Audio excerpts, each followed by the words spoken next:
কোরবানির ঈদের দিন বিড়ালরা কোথায় যায়, কেন দেখা যায় না তাদের, কোথায় গায়েব হয়ে যায় অত্র এলাকার বিড়াল?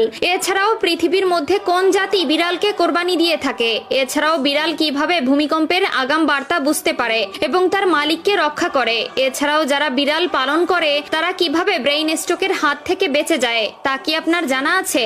এমনকি রাসূলুল্লাহ সাল্লাল্লাহু আলাইহি ওয়াসাল্লাম আজ থেকে 1400 বছর আগে এই বিড়াল সম্পর্কে কি বলে গিয়েছিলেন সেটা কি আপনার জানা আছে? প্রিয় দর্শক, আজকের এই ভিডিওটি অতীব গুরুত্বপূর্ণ হতে চলেছে। অনেক অজানাকে জানতে পারবেন আপনারা এই ভিডিওর মাধ্যমে। তবে তার আগে যদি আপনি বিড়াল পছন্দ করেন কিংবা আপনার বাসায় বিড়াল থেকে থাকে তবে খুশি মনে কমেন্ট করবেন আলহামদুলিল্লাহ, এবং এই আলহামদুলিল্লাহ বলার কারণটাও এখন আমি ব্যাখ্যা করব। প্রিয় দর্শক, আমরা সকলেই জানি প্রিয় নবী সাল্লাল্লাহু আলাইহি ওয়াসাল্লাম বিড়াল ভালোবাসতেন।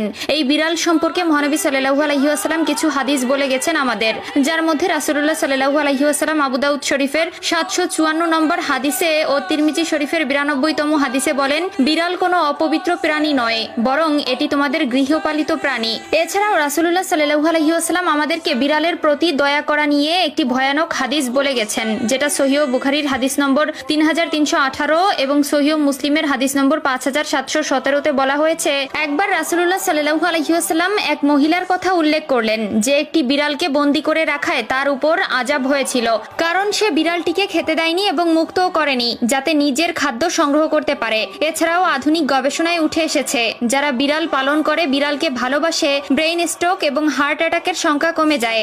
এছাড়াও বিজ্ঞানীরা বলছেন বিড়ালের শ্রবণ শক্তি অন্য সকল প্রাণী থেকে একটু প্রখর, যার মাধ্যমে তারা অনেক দূরের জিনিসও খুব সহজে শুনতে পারে। এমনকি যদি ভূমিকম্প হয় তার 10 থেকে 15 মিনিট আগে ভূপৃষ্ঠের তলের প্লেটের বিন্দুমাত্র শব্দও তারা শুনতে পায়, যার ফলে তারা আগে থেকেই সাবধান হয়। আধুনিক বিজ্ঞান গবেষণা করে আরো পেয়েছে যে যারা অল্পতেই নেগেটিভ মাইন্ডেড হয়ে পড়ে তাদের সামনে যদি সেই সময় কোনো বিড়াল ছেড়ে দেওয়া হয় কিংবা সেই ব্যক্তির পোষা বিড়াল থেকে থাকে তবে সেই বিড়ালের দিকে তাকালেই নেগেটিভিটি কেটে যায়। এছাড়াও যারা কালো জাদু করে বা কালো জাদু অধ্যয়নরত অবস্থায় থাকে তারা তাদের এই শক্তিকে বৃদ্ধি করার জন্য কালো রঙের কোনো বিড়াল পেলেই সেটি কোরবানি করে দেয়। তাদের বিশ্বাস এটি কালো জাদুকে আরো প্রখর করে তোলে এবং কোরবানির ঈদের দিন তেমন একটি বিড়াল দেখা যায় না। এর কারণ হলো বৈজ্ঞানিক গবেষণায় উঠে এসেছে যে বিড়ালের খাদ্য হজম শক্তি কম থাকায় আঁশ জাতীয় খাদ্য হজমে বেগ পেতে হয়, যার ফলে কোরবানির ঈদের কয়েকদিন মাছ মাংসের হাড়গোড় এমনকি মাংস অত্যাধিক পরিমাণে খাবার ফলে তাদের বমি সহ বদ হজম হয়